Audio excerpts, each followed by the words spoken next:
speaking of first weeks of school, insomnia plays a big factor for parents and children. We're going to show you some yoga moves that will relax you enough. Rachel Holland is here, a local yoga instructor, and she's going to get you into the best positions to get the best amount of Z's you can each night. That was a real yawn almost. Oh, there's Jessica Headley right there. Is that Jessica Headley? That's me. Oh, that's Rachel. I didn't know. They didn't tell me who it was. Rachel, that's you. But you have the same color hair Jessica Headley did back when you were little. Rachel Holland is here this morning. She's a local yoga instructor. I had a big yawn because I had a tough night of sleeping once again. Insomnia creeps up on you. So many people have it, but sometimes you don't know how to get back to sleep naturally. And Rachel, who you just saw in that photo, what year was that? That was getting ready for kindergarten. Oh, yeah, you're so cute. Oh, thank you. They surprised me with that photo. But we're going to talk about some ways to get over that, because right now school's starting. A lot of kids are having a tough time going to sleep. Parents are probably a little anxious about their kids going to school as well, especially kindergartners. Absolutely, there. And also being in your third trimester, I know the insomnia is starting to kick in. We've talked about that a lot. I don't want to talk about it, but it's almost every night. You know, you go to bed later because it's hard to go to sleep, and then you wake up earlier than you want to also. Yes. So I've got 3 poses that you can do either when you're getting ready for bed to kind of wind your body down, or if you wake up in the middle of the night. Okay, so let's start. The first pose is winding. Is it this for winding down? This is for winding down, or if you wake up in the middle of the night. One of the key things as we get down onto our mats is the environment. Like, you want your lights a little bit lower. If you wake up in the middle of the night, you can even light a candle. So what we're going to do is, you've got your legs folded here, and we're just going to do an easy forward bend and extend your arms in front of you here, and just let your head fall.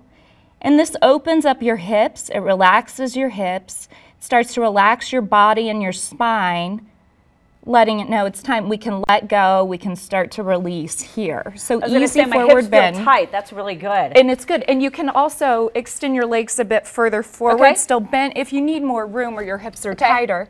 And then, of course, you want to switch legs. So you get your other side. Exactly. So you get your other side here. If you want to, you can always put a pillow here and let your head rest.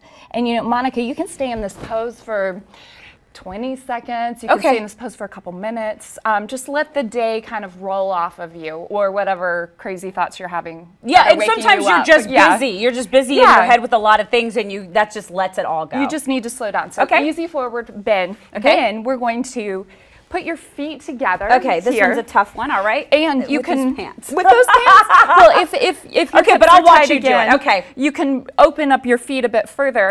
And you're going to lie back onto your back here, and open everything up. And just let your hips fall open. You can put one hand on your belly, and just taking deep breaths into your belly here.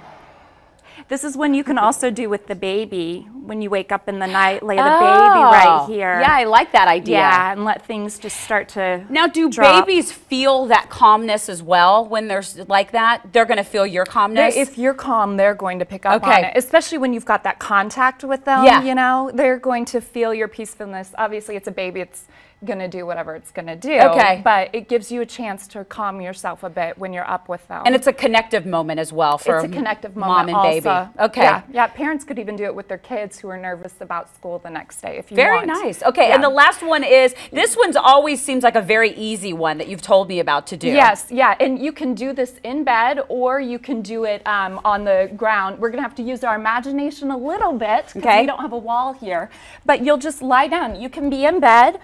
You can have your pillow, and then you just put your feet up the wall. All the way up the wall. Yes, and you stay here. If you can stay here for 5 minutes, that's amazing, because you're reversing your blood flow. You're letting it fall back to your heart, flush your brain with oxygen. Your body just starts to relax. And I was going to ask you, if you don't have a wall, does it still work if you could hold your legs up if you're in a situation? But it's better against a wall. It's better against a wall, just because you're not having to activate your core muscles. Okay. And I've never done this balancing on a microphone before either. You're doing very well. You're doing very well. Well, Rachel's a local yoga instructor, and she's got all kinds of tips for you, whether you're pregnant, whether you just want to get into a better zone for yourself, or you just want to relax a little bit. The insomnia thing, you know, affects a lot of people, so thank you for those poses. Absolutely. And you can catch us on our website later on, foxsanantonio.com. You can check it out and do it yourself at home. And where can they find you if they want to? They can find me on Facebook, Rachel Holland, Holland.